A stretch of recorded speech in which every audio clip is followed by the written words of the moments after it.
Sean bienvenidos a nuestro canal TVLA. Les habla Abner de la Mora y en esta serie de verdades, tradiciones y engaños vamos a ver la segunda parte que se titula ¿Quiénes son las ovejas? Vamos a partir por una definición general. Hace milenios la familia bovina ha estado presente en prácticamente todas las religiones milenarias, tanto como un animal sagrado o también como un animal de sacrificio. Por ejemplo, los cráneos de los carneros ocuparon un lugar importante en muchos santuarios, en el caso del asentamiento de Catalhoyuk, de Anatolia, Turquía, que data como del 8000 antes de Cristo, y así también en la religión egipcia, el carnero siempre fue como el símbolo de los dioses, como símbolo de fuerza. En este caso de Kun Erisaf y de Amón en su encarnación como dios de la fertilidad, como dioses egipcios. ¿Ya? También tenemos a la diosa Ishtar o Astoret, que también ocasionalmente era, se mostraba, ¿cierto?, con una cultura también con unos cuernos de carnero. Así como también el dios fenicio Baalamón y el dios babilónico Oeabanes, y de igual manera el conquistador Alejandro Magno de Macedonia, el rey de Macedonia que conquistó prácticamente todo el Medio Oriente. Y bueno, en la antigua Grecia también hay varias referencias a las ovejas, ¿cierto? Y también en la astrología, siendo cierto el símbolo de Aries el primer signo del zodiaco, y en lo que es el griego clásico y en el zodiaco chino también es el octavo animal. Entonces, la oveja en términos generales siempre ha tenido una trascendencia desde los inicios de los tiempos. Ahora, esto es a nivel general. Ahora, dentro del mundo, ¿cierto?, del cristianismo o de los creyentes, la oveja igual ha cumplido un rol importante, eh, ya que a los practicantes del cristianismo coloquialmente se les llama ovejas o bien rebaño, ¿cierto? Entendiendo que Yeshua es el buen pastor de este rebaño. Ahora también a Yeshua, ¿cierto?, también llamado Jesús, es representado como el Cordero de Dios sacrificado, o Agnus Dei, ¿cierto?, eh, en lo que es latín, que redime a la humanidad, y bajo este aspecto el animal también, ¿cierto?, adquiere otro significado, que es el Cordero de la Resurrección también, aludiendo al Mashiach, ¿cierto?, al Mesías, resucitado y glorificado. Entonces, eso significa que es el Yeshua triunfante que venció a la muerte, que resucitó, ¿cierto?, al tercer día, y así también es representado portando el estandarte de la victoria. Bueno, el término de oveja viene del hebreo kipsá, de la raíz kabishin, y bueno, tenemos que recordar también que algunos próceres, ¿cierto?, tales como el patriarca Abraham, Isaac y Jacob, y el mismo Moisés, y adicionalmente también el rey David, fueron todos pastores de ovejas.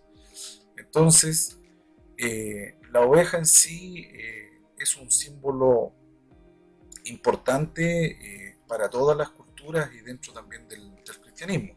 Entonces, en la actualidad, ser considerado o llamado una oveja eh, es un símbolo de sumisión y de falta de carácter.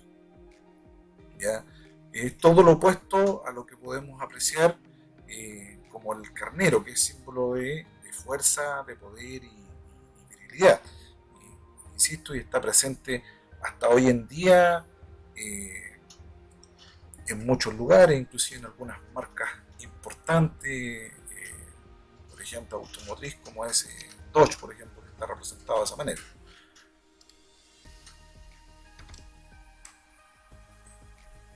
Entonces, acá la pregunta es si realmente nosotros como creyentes o como cristianos estamos seguros de ser una oveja del rebaño de Yeshua. Entonces, lo invitamos a cruzar el río de la confusión de las escrituras y volver a la fuente, que es el hebreo original, y vamos a descubrir.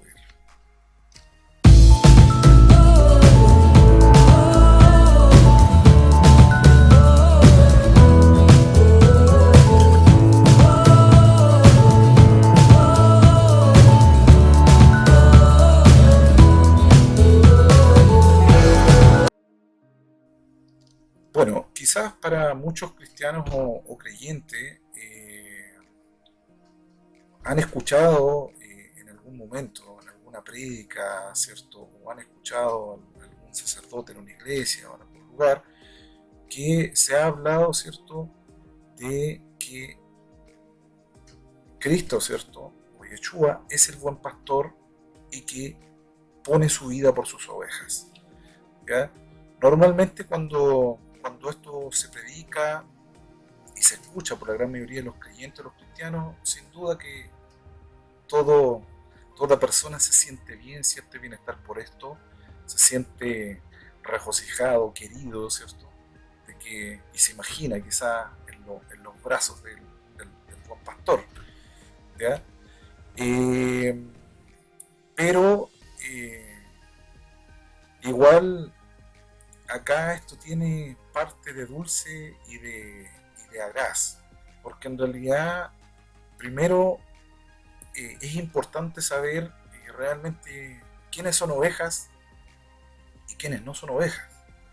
Entonces, porque la realidad es que no todos son ovejas. Y para entender quiénes son o quiénes somos ovejas y quiénes no, eh, lo vamos a develar a la luz de las escrituras y también a la luz de la historia. Vamos a revisar unas estadísticas. La palabra carnero o macho cabrío en singular aparece mencionado 92 veces en la Biblia, utilizándose principalmente para referirse como a un animal de sacrificio o bien para referirse en sentido figurado a un rey o imperio conquistador. Por ahí, ¿cierto? En la parte inicial de la introducción mencionábamos que había estado presente eh, en varios imperios, ¿cierto? A través de los años y del tiempo. Bueno, el rey o imperio conquistador que se menciona acá, esto está en el libro de Daniel 8.4 y se refiere específicamente a Carlomagno, para el cual se le acuñaron monedas, ¿cierto? Donde salía él con la figura de los cuernos de carnero. Bien, la palabra cordero en singular aparece mencionado 91 veces en la Biblia, utilizándose principalmente para referirse a un animal de sacrificio o bien para referirse en un sentido figurado a Yeshua HaMashiach. Por otro lado, tenemos la palabra oveja. En singular aparece 42 veces en la Biblia y en plural la palabra oveja es utilizada 200 veces alrededor de todas las escrituras. Y de todas estas 257 menciones, cuando se habla en sentido figurado, no como animal, se refiere específicamente a Israel. A Israel o a Jacob o las 12 tribus de los hijos de Jacob. ¿Ya? O bien a una tribu o a una parte perteneciente a una tribu de Israel. Entonces, acá también hay otra estadística. Si nosotros buscamos en la Biblia, ya sea en el Tanaj o el Brit Chadashah, ¿cierto? Que es Nuevo Testamento, no vamos a encontrar en ninguna parte que la palabra oveja haga referencia a un cristiano o a algún miembro de la iglesia del Nuevo Testamento. Entonces, si nosotros vamos a la escritura, ¿cierto? Entonces, y vemos que Cristo es el buen pastor, él específicamente se está refiriendo a la escritura al pueblo de Israel. ¿Sí? Usted podrá decir, bueno, pero es que y el Nuevo Testamento, es que yo siempre he escuchado eso. Bueno, aquí estamos revelando algo a la luz de la escritura, y la idea es mostrar la luz a la verdad de lo que es. Bien. Entonces, antes de continuar, vamos a hacer un pequeño corte musical y vamos a develar algunas palabras claves en hebreo para que pueda entenderse más todas las escrituras que vamos a mostrar en adelante. Bueno, el primer concepto es Yahweh o Jehová, que es el verdadero nombre del que se conoce como Dios, que normalmente se estipula en las escrituras como Dios. Elohim, que es el Dios de la creación, también se refiere a Dios. Yeshua HaMashiach, que es el nombre correcto de el que se conoce como Jesús el Mesías. Ruach HaKodesh, que es el espíritu o el aliento de vida, o también conocido como Espíritu Santo. Los Rohim, que son otros espíritus o varios espíritus que pueden ser espíritus de bien o de mal o de vicios. Kadosh, que es santo o santificado, apartado. Torah es la ley de Dios o la ley de Yahweh, compuesta de los primeros 5 libros de la Biblia, también conocido, ¿cierto?, como el Tanaj o Antiguo Testamento de la Biblia, y el Brit Hadashah, que es el Nuevo Testamento de la Biblia. Bueno, continuando con el versículo que revisábamos en el inicio, donde dice que yo soy el buen pastor y el buen pastor pone su vida por sus ovejas.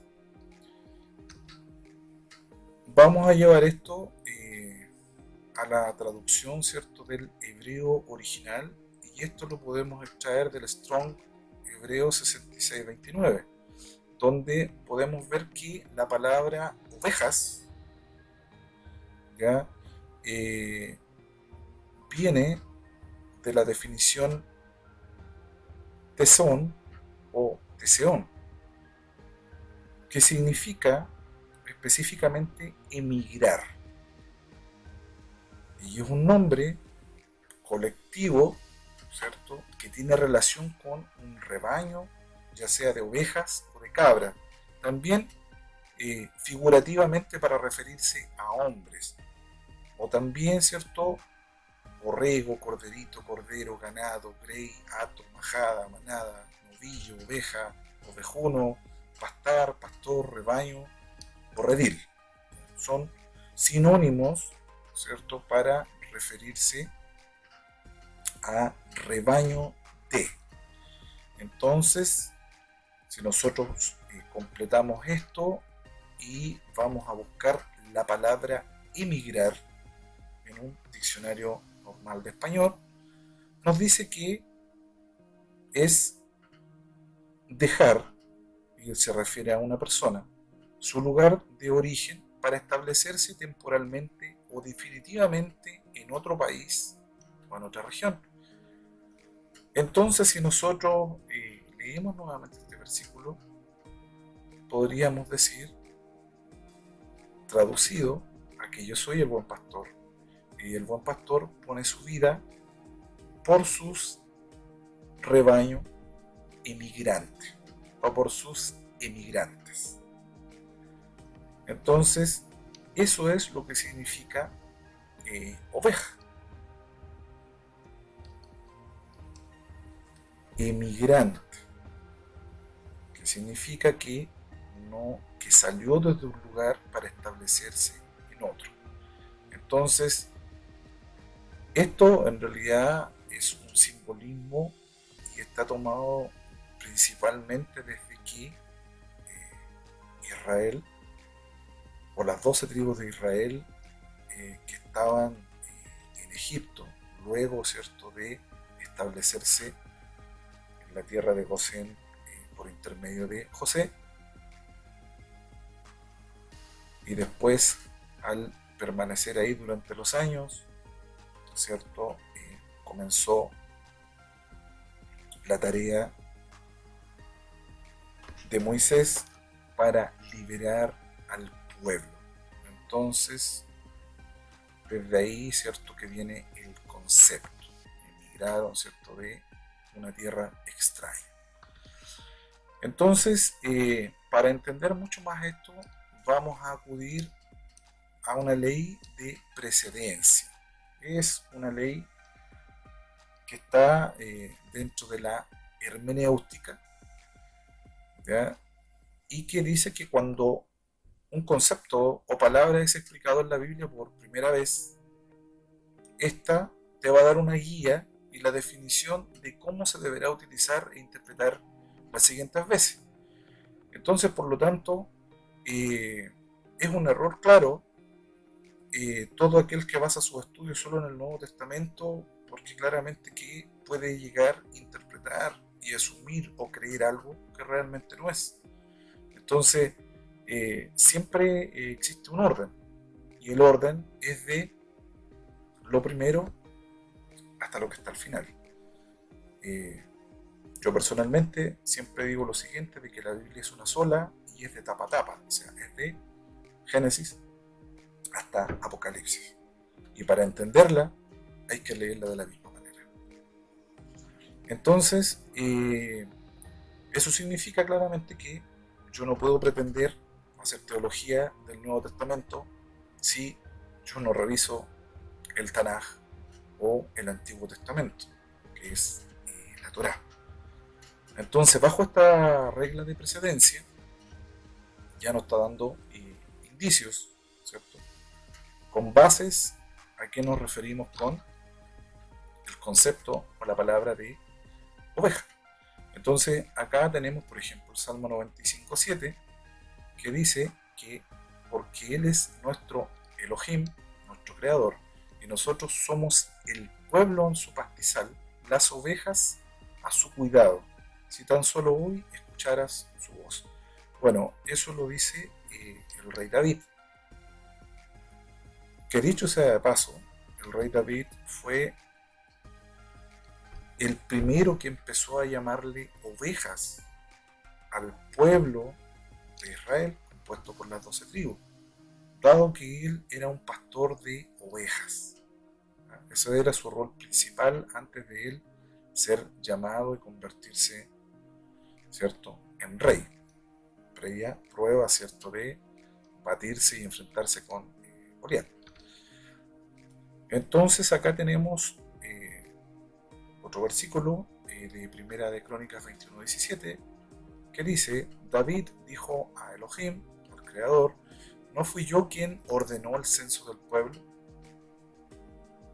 Sí, yo soy el que ha pecado y hecho algo muy perverso, pero estas ovejas, ¿qué han hecho ellas? Por favor, que tu mano esté contra mí y la familia de mi padre, pero no contra tu pueblo, golpeándolos con esta pestilencia.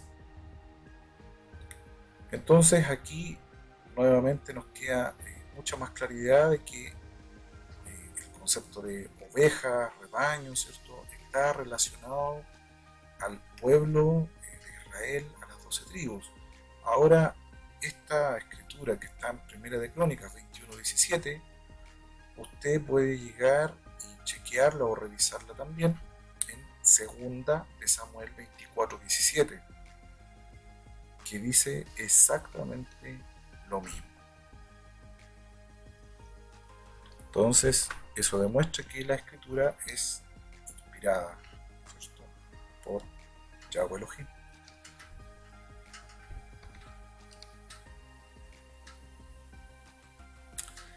Entonces, ¿quiénes son las ovejas?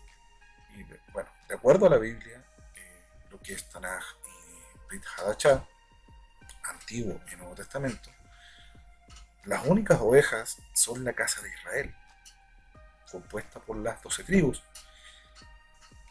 Y realmente fue a ellas que Yeshua vino a rescatar. Sí, claro, tal cual como lo oye, usted podrá decir, pero eso es una herejía, porque él vino a todo el mundo. La verdad que eso no es así. Quizás usted escuchó eso, le hicieron creer en algún momento en alguna prédica o lo escuchó de algún pastor, ¿cierto? O de alguna persona, pero la verdad que eso no es bíblico. Lo bíblico es lo que está en las escrituras. Y las escrituras son claras y concisas. En Mateo 15:24, hablando específicamente de Yeshua, y él respondió diciendo, no soy yo enviado sino a las ovejas perdidas de la casa de Israel. O sea, ese era el propósito con el cual, o el propósito principal con el cual él vino. Ese fue el mandato que él recibió de parte de Yahweh, de venir a la casa de Israel.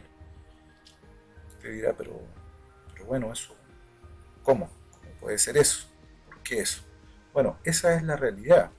Y eso es porque realmente Yahweh hizo un pacto con el pueblo de Israel. Es el pueblo elegido, es el pueblo escogido, ¿cierto? Es la novia. Eso desde los fundamentos siempre ha sido así.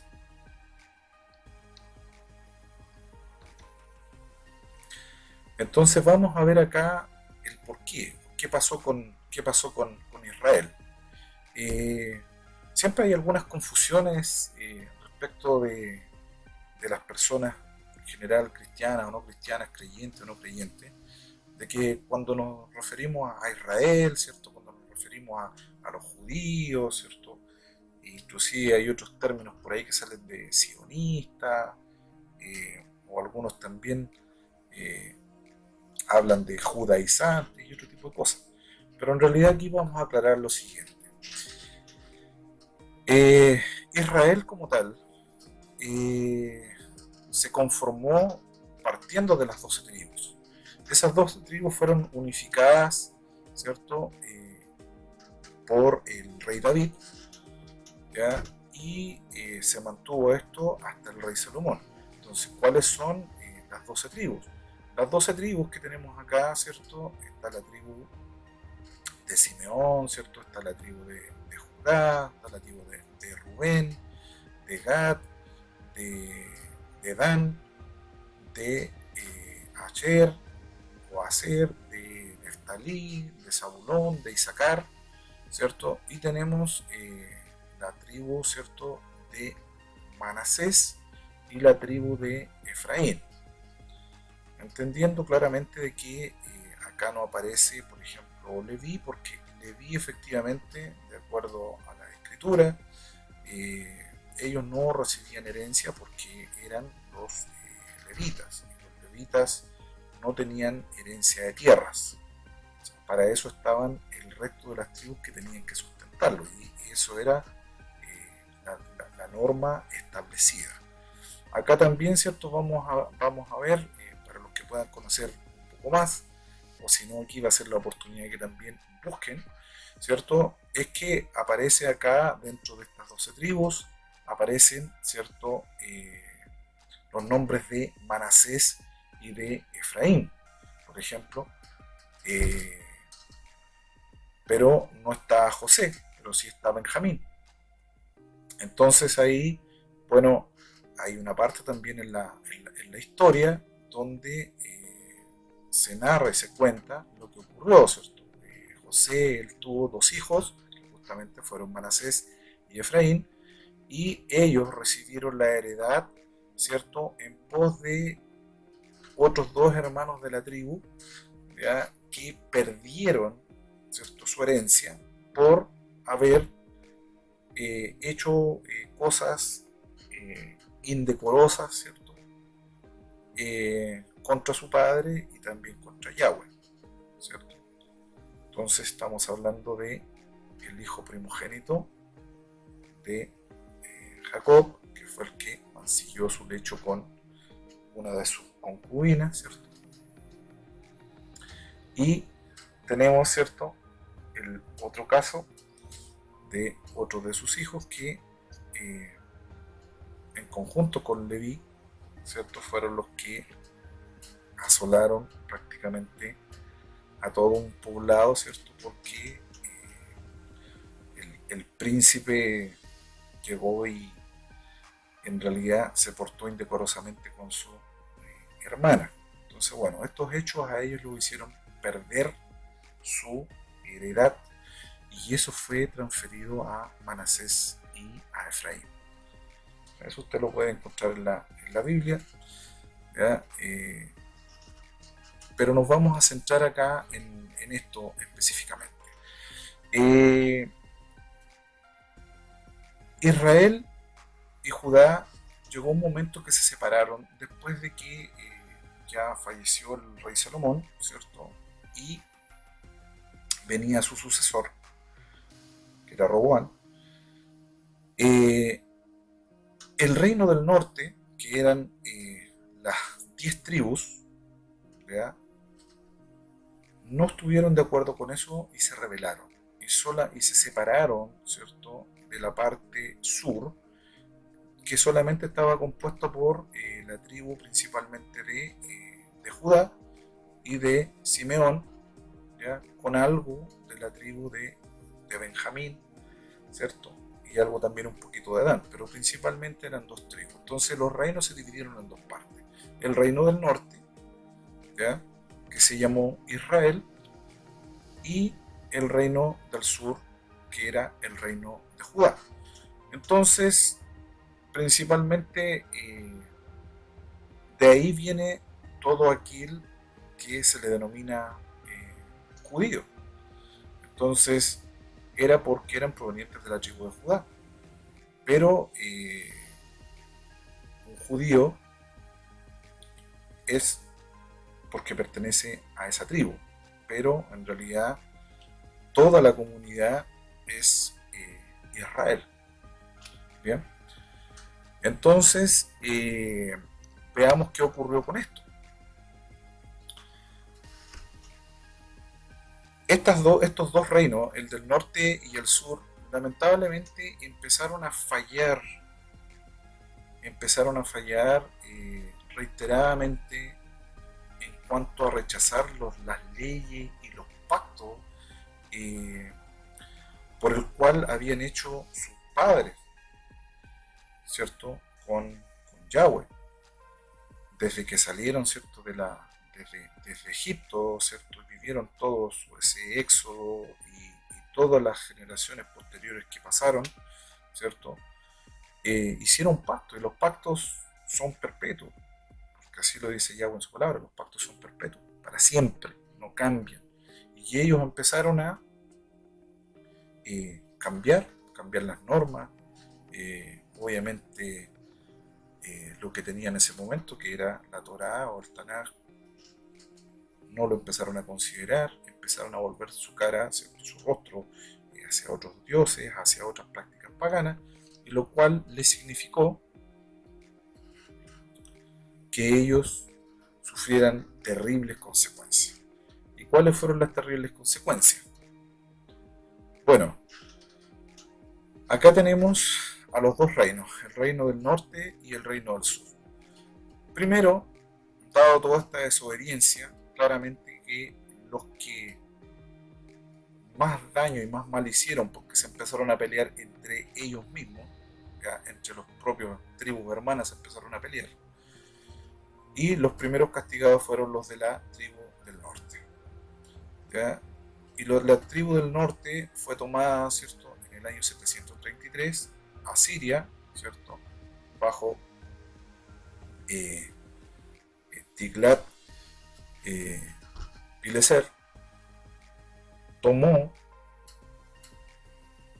¿cierto?, a Israel, y invadió Samaria, ¿cierto?, que era la capital en esos momentos, la ciudad capital, y se llevó cautivo, ¿cierto?, a muchos miembros de todos los pueblos y se los llevó, ¿cierto?, a Nínive. Y resulta que ahí, ¿cierto?, fueron cautivos todos los que eran de las tribus de Manasés, de Efraín, de Neftalí, de Aser, de Gad, de Dan. Todos ellos fueron cautivos. O sea, 10 tribus fueron cautivas a Asiria y se sometieron bajo el reinado, ¿cierto?, de los asirios. Eso fue en el año 733. Bueno, no obstante, ¿cierto?, en ese momento Judá del sur, o la tribu del sur, vio lo que le pasó a la tribu del norte, pero aún así, lamentablemente, no escarmenaron, ¿cierto?, no tomaron escarmiento, no aprendieron la lección, y también siguieron volviéndose a las prácticas paganas. Sus reyes no dejaban de continuo de hacer el mal, salvo eh, una gran excepción que fue Josías, uno de los reyes que tuvo Judá, que hizo todo lo bueno, pero aún así todo lo bueno que él hizo no fue lo suficiente para aplacar la ira de Yahweh, y realmente cayó sobre ellos también sanción. ¿Y qué es lo que ocurrió? Que en el año 600, en el año 607, ¿cierto?, Babilonia, a través de Nabucodonosor II, invadió la ciudad de Jerusalén, la sitió, ¿cierto?, y estuvieron batallando por un año hasta que finalmente se llevó cautivo también a Judá, eh, junto con su rey, que era el rey Joaquín, y junto a otros 10.000 ciudadanos, incluidos algunos profetas, como el caso de Ezequiel, Daniel y varios otros, hacia Babilonia. Ahora, Babilonia anteriormente había, ¿cierto?, invadido también a Siria en el año 609. ¿Okay? Bueno, aquí es importante hacer una aclaración en la regla de tiempo. Antes de Cristo los años van desde los mayores hacia el menor, al contrario que es después de Cristo, para que no se confundan quizás algunos. Entonces, a mientras mayor número tengan los años, son más atrás, ¿ya? Y los de menor son más recientes. Entonces acá, en el año 607, fue Babilonia conquistó, ¿cierto?, a el reino del sur, Judá, asoló y sitió a Jerusalén, y fue la primera oportunidad, ¿cierto?, cuando fue destruido el templo que construyó Salomón. Bien. Después, posteriormente, ¿cierto?, pasan varios años, ¿cierto?, y los que habían sido deportados a Siria, ¿cierto?, de las 10 tribus, se empezaron a escapar. Bueno, algunos empezaron a salir de Nínive, ¿cierto?, y empezaron a dispersarse. Principalmente se dispersaron hacia el norte. ¿Y qué es lo que hay hacia el norte de Asiria? Bueno, ahí tenemos nuevamente a Turquía. Después de Turquía, ¿cierto?, tenemos Europa, y ahí ya después tenemos Italia, tenemos lo que es actualmente España, lo que es actualmente Alemania, Reino Unido, y todo lo que son las zonas europeas principalmente. Bien, entonces, eso fue la gran diferencia de lo que ocurrió con las tribus, con las tribus del sur. Las del norte principalmente se dispersaron hacia otros lugares, y otros también se quedaron en Nínive. ¿Ya? Ahí también hay otras historias después sobre Nínive, principalmente con eh, el caso de, ¿cierto? El hombre, ¿cierto? Que se lo tragó un gran pez y tuvo que pasar tuvo que pasar, ¿cierto? Un par de días adentro para que pudiera entender lo que Yahweh le había mandado. Esa es una historia que quizás ustedes también conozcan. Y por otro lado, bueno, acá enfocándonos, estamos hablando de Jonás, por si acaso.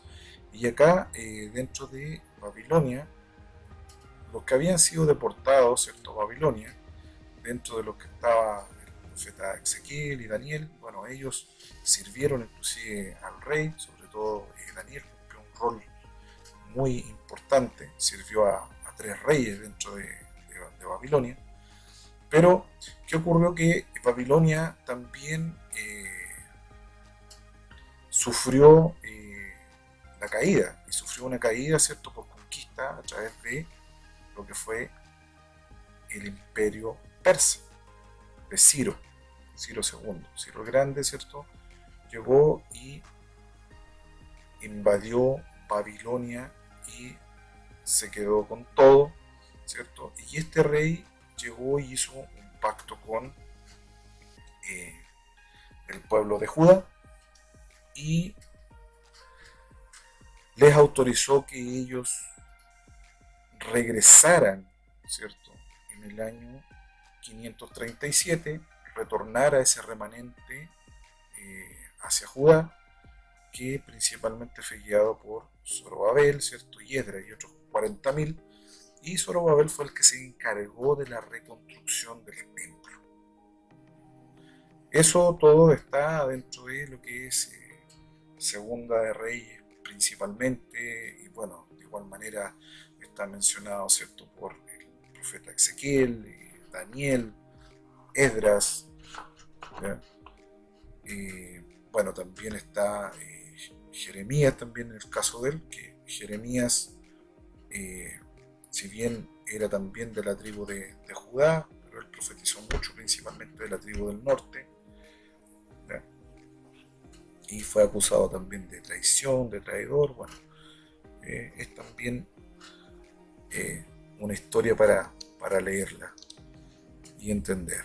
Pero bueno, esto es lo que ha ocurrido así en síntesis, qué es lo que pasó con el pueblo de Israel en general. El pueblo de Israel se sometió a esto principalmente porque ellos volvieron, ¿cierto? Le dieron la espalda a Yahweh y se volvieron a la idolatría y a las prácticas paganas. Entonces, acá, ¿cierto? Tenemos en Ezequiel 34:12 una escritura que dice: así como el pastor se ocupa de su rebaño, cuando se encuentra entre sus ovejas descarriadas, así me ocuparé de mis ovejas, dice Yahweh. Yo las rescataré de todos los lugares de donde fueron esparcidas cuando estaba nublado y oscuro. O sea, Yahweh, consciente de lo que había ocurrido con su pueblo, aún cansado, ¿cierto? También por todo lo que ocurrió, él aún se sigue queriendo y llamando a sus ovejas, ¿ya? Porque es el pacto que hizo con ellos. Entonces, acá, por ejemplo, tenemos a una persona en pantalla que quizás puede ser conocido por muchos, ¿ya? Este dulce anciano que se ve ahí no es nada más ni nada menos que el señor Albert Einstein. Y resulta que el señor Albert Einstein es de ascendencia judía. Por lo tanto, de ser de ascendencia judía, ¿ya? Él, por supuesto que es conocedor también de las escrituras, principalmente de lo que es la Torá. Entonces, Albert Einstein hizo el siguiente postulado: que para ser un miembro inmaculado de un rebaño de ovejas, uno debe, sobre todas las cosas, primero ser una oveja. O sea, y vamos a resaltar esto que dice primero ser una oveja, ¿ya? O sea, él menciona esto porque él sabe o tenía muy claro de que las ovejas eran Israel, todos los descendientes de las tribus de Israel. Entonces, que primero, para ser miembro de un rebaño, había que ser primero una oveja.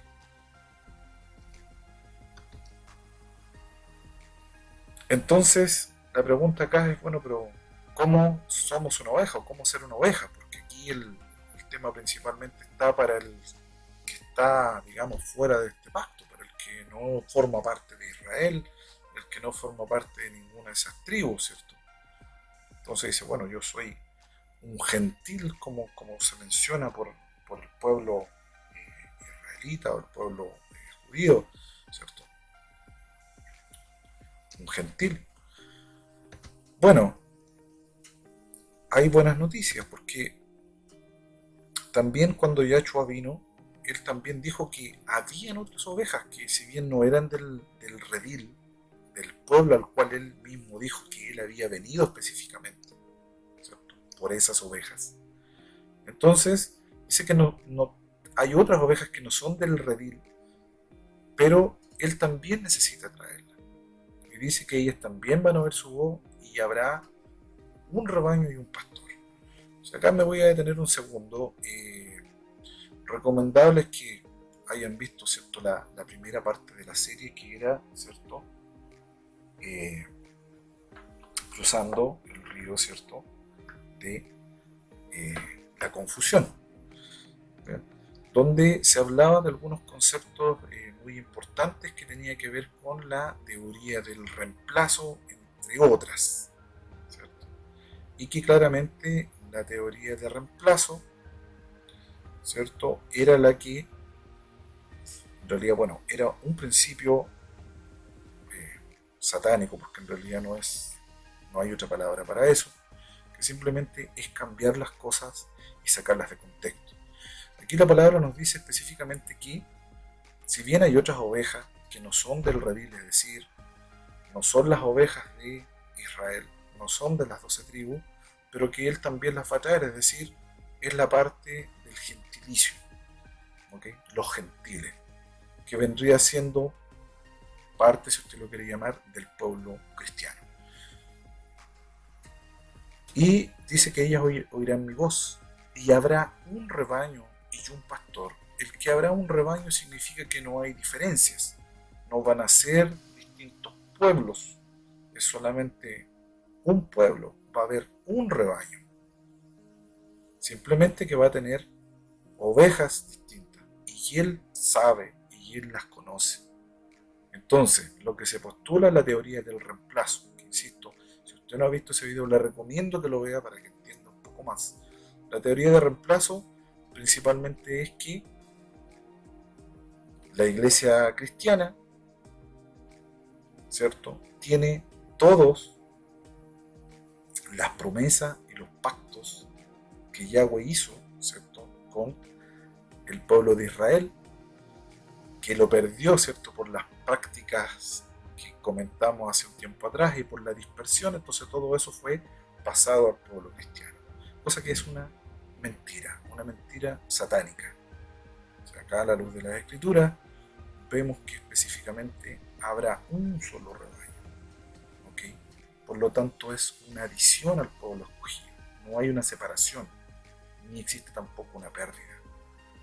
Ya vimos otras escrituras atrás donde mismo Yahweh decía que él, ¿cierto?, iba a ir a recoger, ¿cierto?, a todas las ovejas que estaban en la dispersión, a todos aquellos que estaban dispersos, aún habiéndose vuelto contra él.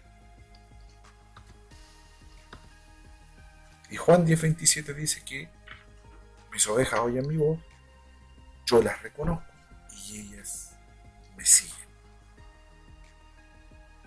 Entonces, mis ovejas oyen mi voz, mis ovejas oyen mi voz, yo las reconozco y ellas me siguen.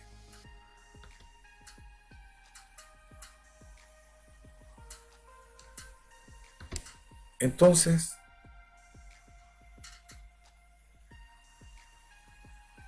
¿cómo nosotros realmente nos convertimos en una oveja? simplemente recibiendo, ¿cierto?, el regalo, arrepintiéndonos realmente de corazón y poniendo nuestra confianza, ¿cierto?, en Yahweh y en Yeshua. Y eso es lo que nos da la potestad de convertirnos en hijos.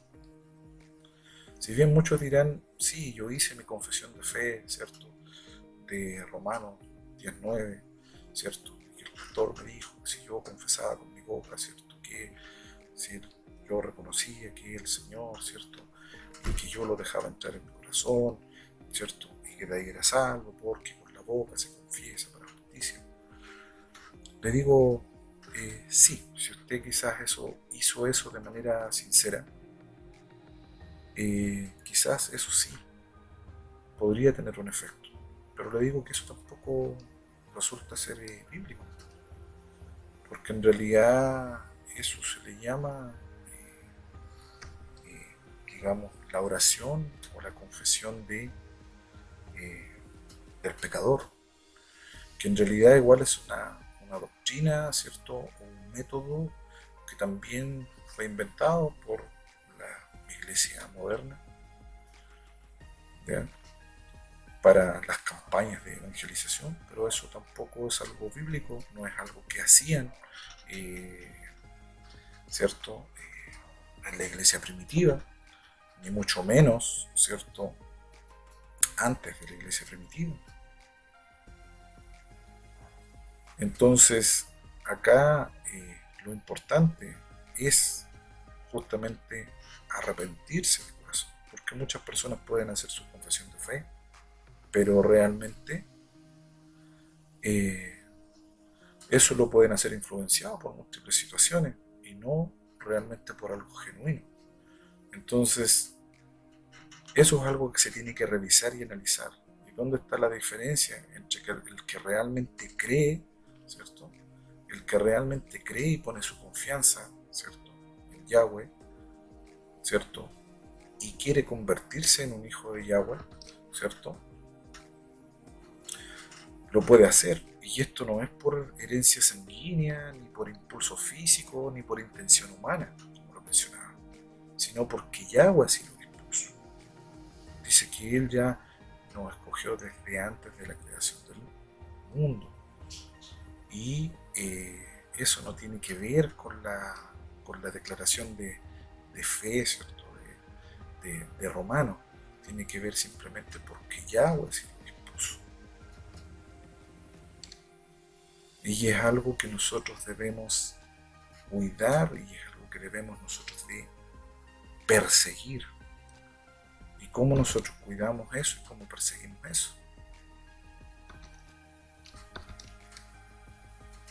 En Deuteronomio 30:10 dice que, sin embargo, todas las promesas, ¿cierto?, que Yahweh hizo, todos los pactos que Yahweh hizo, sucederán solo si nosotros prestamos la suficiente atención a lo que Yahweh, tu Elohim, dice, que es obedecer todos sus mandamientos, obedecer todas las regulaciones que están escritas en el libro de la Torá, es decir, obedecer la Torá. Y si nosotros nos volvemos a Yahweh con todo el corazón, ¿cierto?, y con todo nuestro ser, es decir, eso es el requisito, la forma, porque una cosa es que nosotros queramos algo, ¿cierto?, si bien es por gracia, pero nosotros tenemos que cuidar y atesorar eso y seguir un camino de manera correcta. Entonces, si nosotros decimos, ¿cierto?, o el cristiano dice en general que es seguidor del Mesías, ¿cierto?, del Mashiach, de Yeshua, tiene que imitar lo que él hizo. Y imitar lo que él hizo tiene que ver con que él fue obediente. Y fue obediente aquí.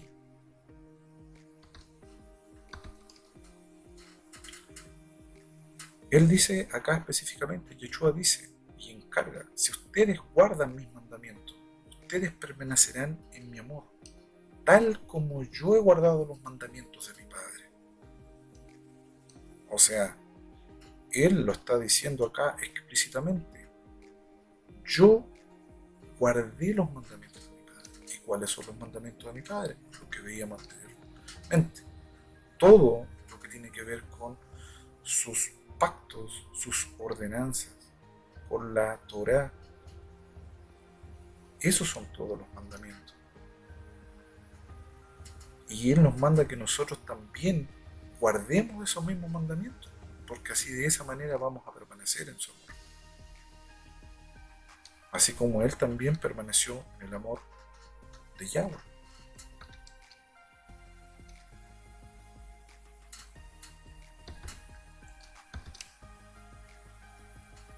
Porque acá dice en Romanos 2:13, Nuevo Testamento, Brit Hadachá, porque no son simplemente los oidores de la Torá a quienes Yahweh considera justos, sino son los hacedores de lo que dice la Torá los que serán justificados ante los ojos de Yahweh. O sea, no solo los oidores, sino que los hacedores. Y nuevamente se refiere a la Torá. Ahí hago un paréntesis nuevamente. Cuando explicamos los de la teoría del cambio, hay muchas palabras, conceptos que se cambian justamente a propósito para que el pueblo tropiece, el pueblo caiga. Por eso es importante ir a las raíces hebreas, ¿cierto? Para ver las cosas desde la perspectiva correcta. Entonces, acá simplemente cuando dice, porque no son simplemente los oidores de la ley, lo más probable es que ustedes van a escuchar, van a encontrar eso, en vez de Torah va a decir ley. Y la verdad que eso está sumamente mal aplicado. La Torá son las ordenanzas, son los principios de vida. No tiene que ver con una ley pesada, no tiene que ver con algo tan difícil de encontrar. La misma palabra dice que no está en el cielo ni está en los abismos para que alguien diga, bueno, ¿y cómo voy a hacer? O sea, no es una carga muy pesada. Simplemente tiene que ver con entender lo que realmente está en las escrituras.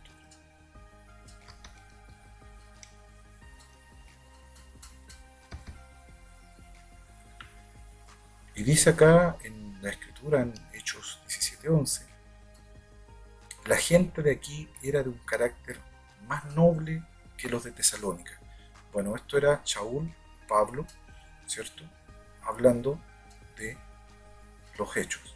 Entonces, dice, ellos ansiosos recibieron el mensaje, escudriñando el Tanaj todos los días para ver si las cosas que Shaul decía o Pablo decía eran verdad. Y aquí está la clave. Aquí está la clave dentro de todo. ¿Okay? Aquí estamos hablando de Nuevo Testamento, Brit Hadachá. No estamos hablando de Torá ni de Tanaj. Y esto está escrito ahí. ¿Cierto? Entonces, toda la gente que era de buen carácter y noble, ¿cierto? Ellos ansiosos recibían el mensaje que él les daba. Y estamos hablando de los gentiles. Estamos hablando de quizás paganos. Entendiéndose también de que muchos ex israelitas de algunas de las tribus, a partir de que ya pasaron 4, 5, 6 generaciones, ellos ya quizás se convirtieron en unos paganos más, igual que muchos. Entonces, pero esta es la clave, escudriñar todos los días para ver, para verificar. En el video anterior, justamente en la parte final, eran una de las grandes recomendaciones que estaban dentro de los consejos. Y nuevamente, ¿cierto? Reitero en que siempre hay que dar gracias en todo, porque es lo que Yahweh quiere de nosotros, que estemos unidos con el Mesías, con Yeshua. Que obviamente encendamos cada día más nuestro Ruach HaKodesh, nuestro Espíritu Santo, que no menospreciemos los mensajes inspirados, pero que al igual como lo decía, ¿cierto? El libro de Hechos, como lo mencionaba Pablo, hay que ponerlo todo a prueba. Hay que retenerlo, idealmente retenerlo todo y obviamente separar las cosas, pero principalmente hay que retenerlo, porque esa es la forma: escudriñar, retener, aprender, buscar y obviamente alejarse del mal, porque no hay otra forma. O sea, buscar la santidad, apartarse, ser kadosh, porque de otra manera es difícil, es difícil. Bien, entonces todos sabemos que igual todos estamos en una especie de diáspora, de acuerdo a lo que dice la palabra, y los que queremos vivir conforme a cómo nos manda, ¿cierto? Yahweh por su palabra, y cumplir todos sus preceptos, sus mandamientos, cumplir, ¿cierto?, sus moabim, eh, igual estamos de paso. Y nuestro objetivo tiene que ser lo que viene, que es el milenio y más allá.